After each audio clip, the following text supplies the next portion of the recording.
எத்தனையோ பேர் இருந்தாங்க, நான் வந்தால் செய்கிறேன் அப்படின்ட்டு. அப்புறம் வந்துட்டு சந்தானம் பண்ணிக்கிட்டு இருந்தாப்புல. அப்போ சொன்னாப்புல, அண்ணா அண்ணனை விட விடாதரா, நம்மெல்லாம் வந்து பெரிய ஆள் ஆகிட்டா அப்படின்னு சொன்னாப்புல சந்தானம். அண்ணா வந்து பெரிய ஆள் ஆகிட்டா நம்ம வச்சுக்கலாம்ல, நம்ம கூட எழுதிக்கிட்டு. எத்தனையோ பேர் இருந்தாங்க, நான் வந்தா செய்கிறேன் அப்படின்ட்டு. எல்லாத்துக்கும் ஹெல்ப் பண்ணேன். ஆனால் நான் வந்தா செய்கிறேன்னு சொல்லிட்டு செஞ்ச ஒரே ஆள் சந்தானம் மட்டும்தான். இப்போ எனக்கு இன்னும் வந்து அந்த 90s கிட்ஸ் எல்லாத்தையுமே ஒரு ஃபேவரட்டான ஒரு காமெடியன். கண்டிப்பாக வந்து உங்களை பார்த்து அவ்வளோ பேர் சிரிக்க வச்சிருக்கீங்க. போதும், 2 தலைமுறையாக கஷ்டப்பட்டாச்சு சினி ஃபீல்டில். ஓ நம்ம தெரிஞ்சிட்டோம், அதுதான். இதுக்கு மேலே என்ன பண்ண முடியும்? என்ன சொல்றீங்க?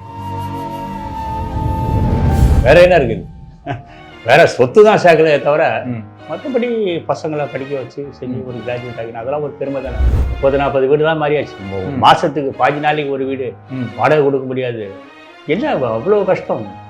இது லெக் மாட்டினோம்னா புண்ணாயிடுச்சு. அது மாட்டும் போது புண்ணாகுமா? பழக்கணும்னா சரியா போயிட்டு நினைக்கிறேன். கண்டிப்பா சரியா சார், கண்டிப்பா சரியாகும்.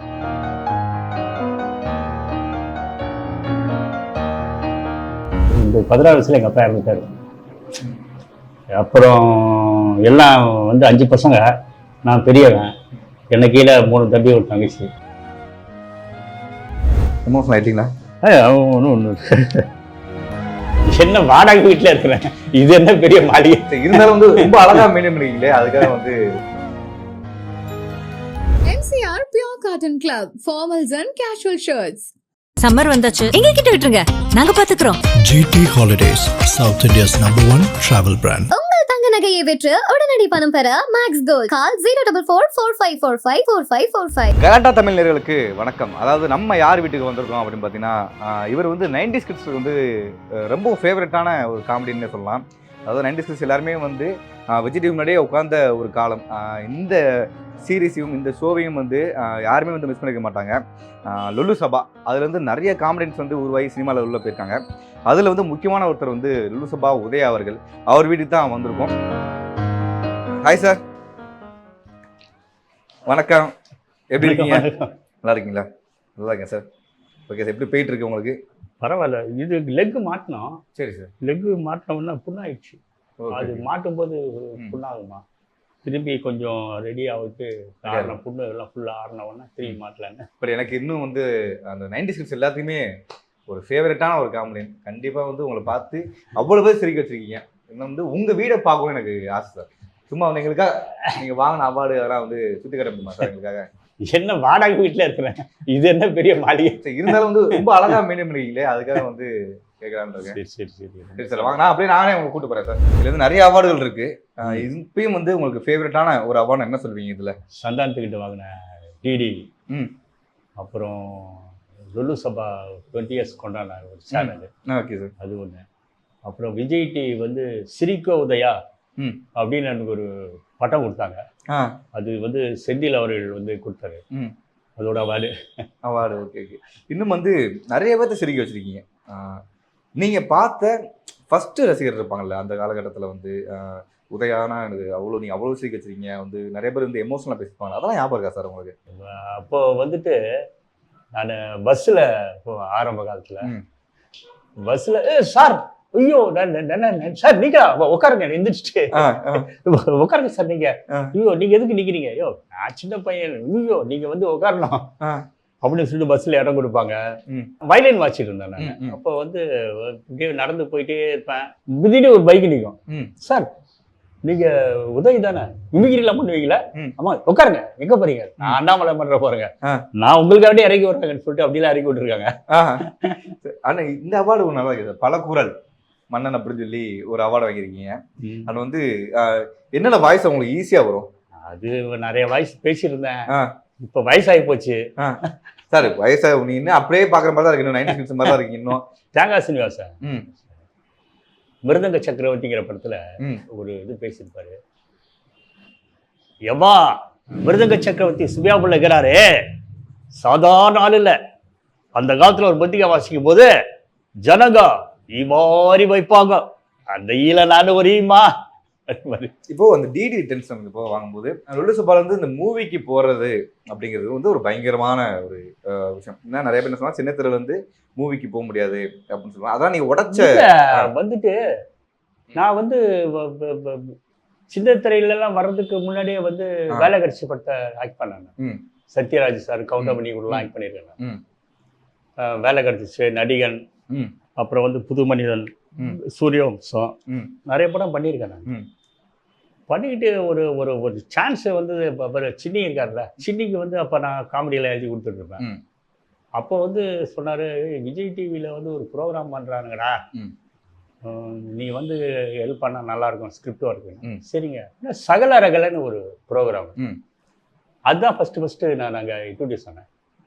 சகல ரகலையில் வந்து சந்தானமும் அப்போ தான் ஃபஸ்ட்டு வர்றாப்புல.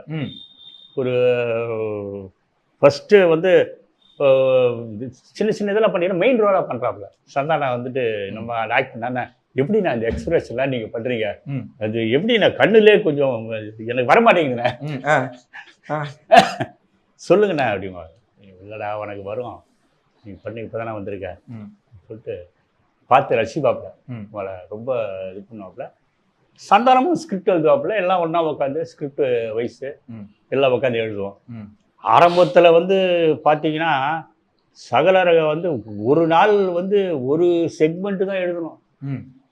ஒரு டைரக்டர் வந்து யார் எழுதுனது, இவர் தான் கை காட்டாங்க நம்மளை. நான் வந்து சுருளி ராஜேந்திரன் சொல்லிட்டு முக்காப்பாக்க ஒன்றும் தெரியல என்ன இதுன்னு ஒரு ஃபார்மேட் பிடிக்கணும்ல. அதுக்கப்புறம் பார்த்தீங்கன்னா மத்தியானம் ஷூட்டிங் போட்டு காலையில் 5 எபிசோடு, அவ்வளோ ஸ்பீட் ஆகிப்போச்சு. ஓகே. அப்புறம் வந்துட்டு லொல்லு சபா இடையில நிப்பாட்டி வச்சுருந்தாங்க. ஒரு புதுசாக பண்ணோம், ரெனோவேட்டு இது மாதிரி பண்ணணும் அப்படிங்கும்போது நான் சொன்னேன், இப்போ வந்து கில்லி அப்படின்னா ஜல்லி. ஓ, அந்த நீதான் ஓப்பன் பண்ணிட்டீங்க? ஆமாம். ஓகே.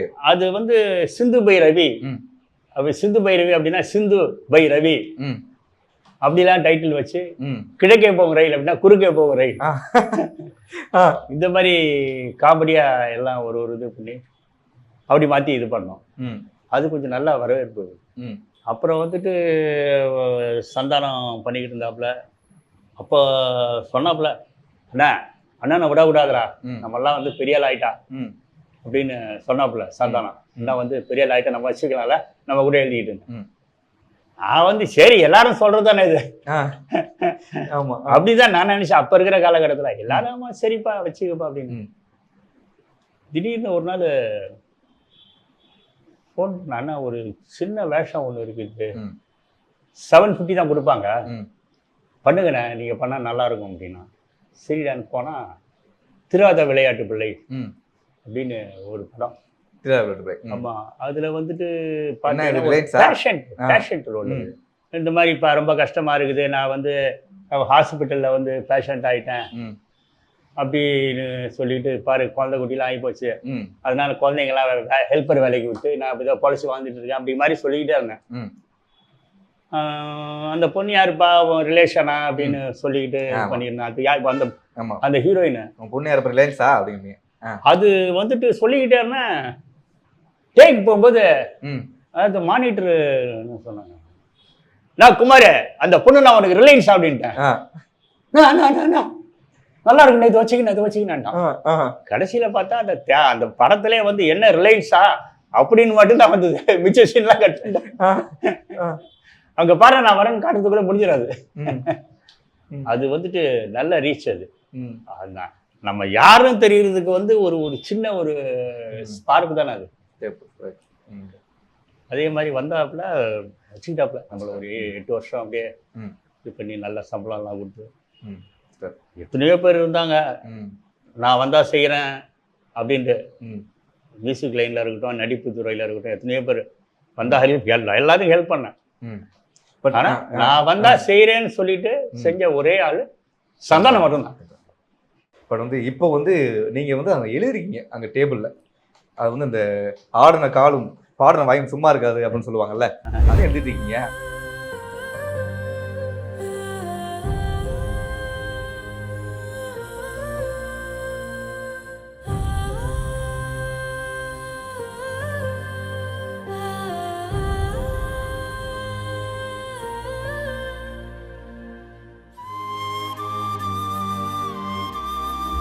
ஃபர்ஸ்ட் என்ன போட்டோ இது சொல்லுங்க. இது வந்து என் தந்தையாருடைய ஃபோட்டோ. ம். என் தந்தையார் வந்து சந்திரன் பாபுன்னு ஒரு காமெடி ஆர்டிஸ்ட். ம். அப்பா அந்த காலத்துல ஒரு காமெடி ஆக்டராகவே வந்து சர்வே பண்ணிருக்காரு. காமெடி ஆக்டர், ரைட்டர், ம். அப்புறம் வந்து பாடகர். அப்போ வந்து காமெடி கேசட் எல்லாம் வந்ததுல, ஆமா. அதே மாதிரி ரெக்கார்டு ஃபர்ஸ்ட் ரெக்கார்டு ம். ஹெச்எம்பியில், ஓகே. ஹெச்எம்பி ஏபிஎம் ரெக்கார்ட்ஸில் வந்து அப்போ வந்து காமெடியெலாம் எழுதியிருக்கிறார். அப்போ காமெடி ட்ராமாலாம். ம். அப்பா நான் அவ்வளோ பிடிக்குமா சார்? இப்பயும் வந்து ஃபோட்டோ வச்சு எழுதிட்டீங்க. இப்போ நிறைய படங்களை பார்த்துருக்கேன் சார். ஆமாம், நிறைய படங்கள், ஒரு 300 படம் கிட்ட பண்ணியிருக்கேன். சொல்லுங்க சார். இப்போ அப்பா நான் எவ்வளோ மிஸ் பண்ணுறீங்க? அப்பா நான் அப்போலாம் வருமா? நான் என்னுடைய 16 வயசுலே, இந்த 16 வயசுல எங்கள் அப்பா இறந்துட்டார். ம். அப்புறம் எல்லாம் வந்து 5 பசங்க, நான் பெரியவன். ம். என்னை கீழே 3 தம்பி, ஒரு தங்கச்சி.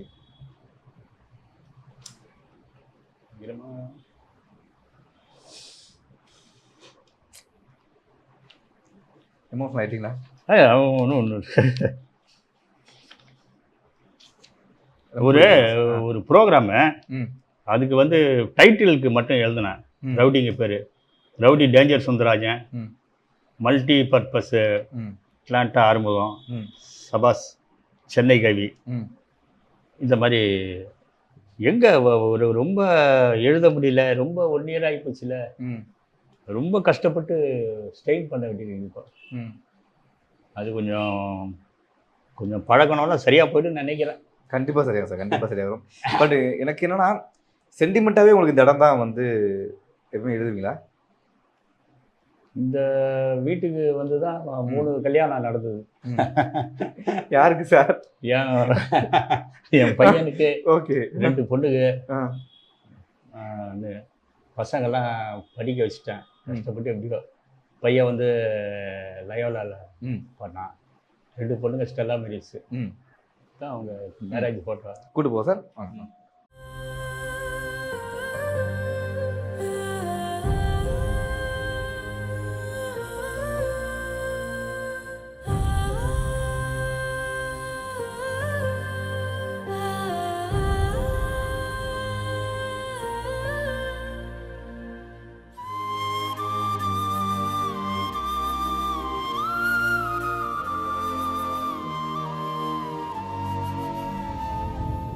இது மேலே இருக்கிறது நானும் என் ஒய்ஃபு. Super sir. அப்போ அப்பயே கோட்டு போட்டு கலைக்கிறீங்களே பயங்கரமா.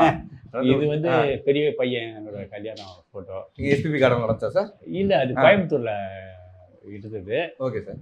இது வந்து பையன் வந்து கிராஜுவேஷன். ஓகே. நெக்ஸ்ட் அது கலக்குறீங்களே சார் பயங்கரமா. அது யாரோட கல்யாணம் சார்? அது வந்து சின்ன பொண்ணு கல்யாணம். ஆ.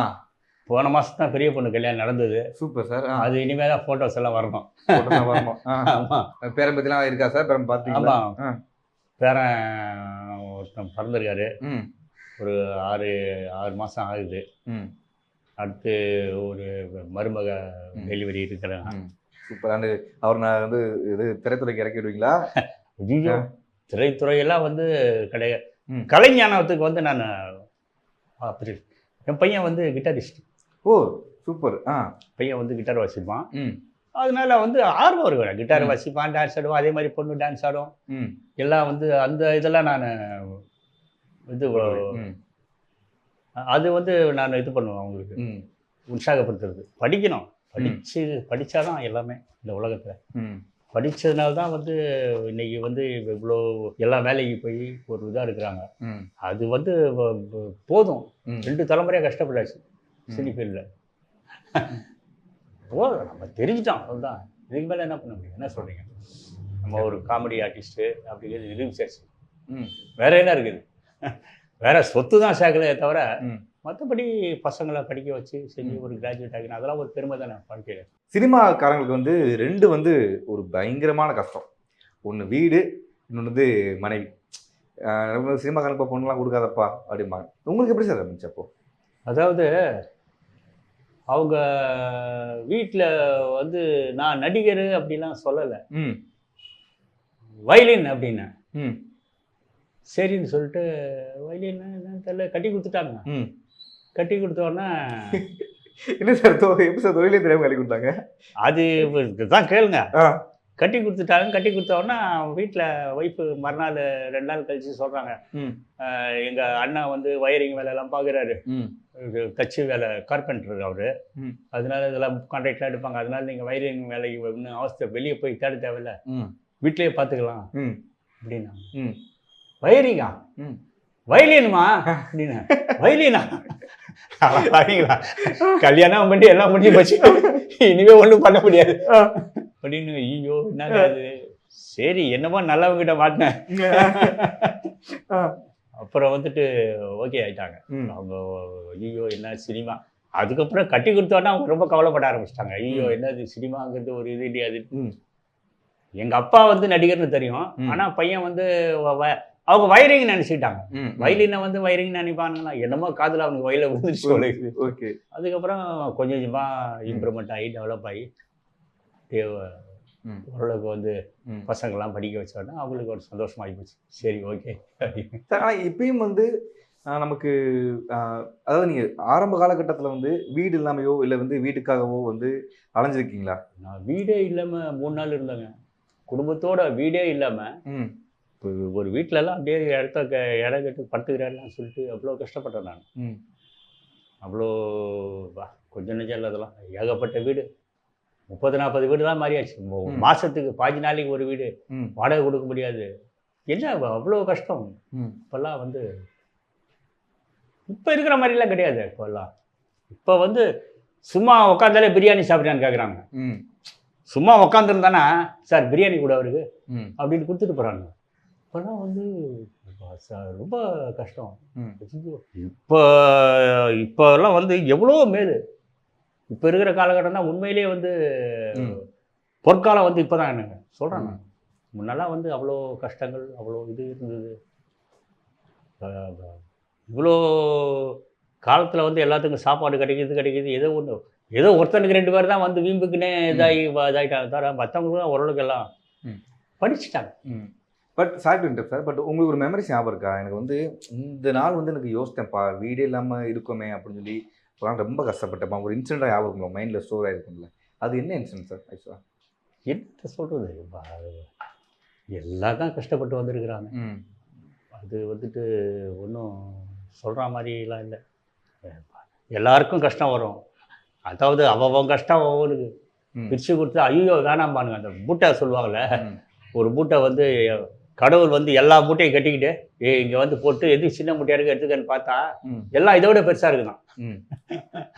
அதனால நமக்கு வந்து கஷ்டப்பட்டோம், தெரிஞ்சுக்கிட்டோம், சரி இது வந்து இப்படி அப்படின்னு படிப்படியாக எல்லாம் வந்து ஒரு படிப்பு இல்லாமல் அனுபவ படிப்பில் டெவலப் பண்ணி இவ்வளோ தூரம் வந்திருக்குன்னா ஒரு பெரிய விஷயம் தான் உண்மையிலே. காட் கிரேஸ் தான். MCR Pure Cotton Club, formals and casual shirts. Summer வந்தாச்சு, எங்க கிட்ட விட்டுருங்க, நாங்க பாத்துக்கிறோம். GT Holidays, South India's #1 travel brand. உங்கள் தங்க நகையை விற்று உடனடி பணம் பெற மேக்ஸ் கோல்ட். கால் 04445454545.